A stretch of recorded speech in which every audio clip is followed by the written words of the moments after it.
Hello hi നമസ്കാരം. T S Shahul ഹമീദാണ്. കഴിഞ്ഞ ദിവസം നല്ലൊരു കാഴ്ച കണ്ടു. മറ്റൊന്നുമല്ല, ഒരു BJP മുൻ പ്രവർത്തകൻ മരിച്ചപ്പോൾ അതിന് അന്ത്യകർമ്മത്തിന് ഒത്താശ ചെയ്തത് ഒരു മുസ്ലിം യുവതി ഇർഫാന എന്ന പേരുള്ള ലീഗിൻ്റെ ഒരു പ്രവർത്തക കൂടിയാണ് അവർ. അത് കണ്ടപ്പോൾ ഒരുപാട് സന്തോഷം തോന്നി. മാത്രമല്ല, അതാരും ഇൻസ്റ്റാഗ്രാമിലോ സോഷ്യൽ മീഡിയയിലൊന്നും ആഘോഷപ്പെട്ടിട്ടുമില്ല. അതവിടെ നിൽക്കട്ടെ. അപ്പോൾ നമ്മൾ മനുഷ്യന്മാരുടെ കാര്യം അത്രയേ ഉള്ളൂ.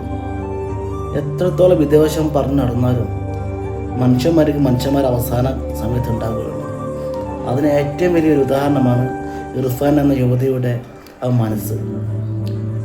പൊതുപ്രവർത്തകയായ അവർക്ക് വേണമെങ്കിൽ വേറെ ആരെങ്കിലും ഏൽപ്പിക്കുകയായിരുന്നു, അല്ലെങ്കിൽ വേറെ എന്തെങ്കിലും പറയുമായിരുന്നു. പക്ഷെ അതൊന്നുമല്ല, അവരെന്നെ മുന്നിട്ട് നിന്ന് മുൻ BJP പ്രവർത്തകൻ്റെ അന്ത്യകർമ്മം ചെയ്തു എന്നുള്ളതാണ് സത്യം. ഒരുപാട് സന്തോഷം. നമ്മൾ മനുഷ്യന്മാരെ മാറണം, ഒരുപാട് മാറേണ്ടതുണ്ട്. അതായത് നമുക്ക് മുന്നിൽ കാലം അല്ലെങ്കിൽ ദൈവം മുന്നിൽ കൊണ്ടു തരുന്നൊരു സൂചനയാണ്. ഇങ്ങനെ തന്നെയാണ് മനുഷ്യന്മാർ എന്നുള്ളത്. അപ്പോൾ എന്തായാലും സന്തോഷം, നന്മകൾ വളരട്ടെ.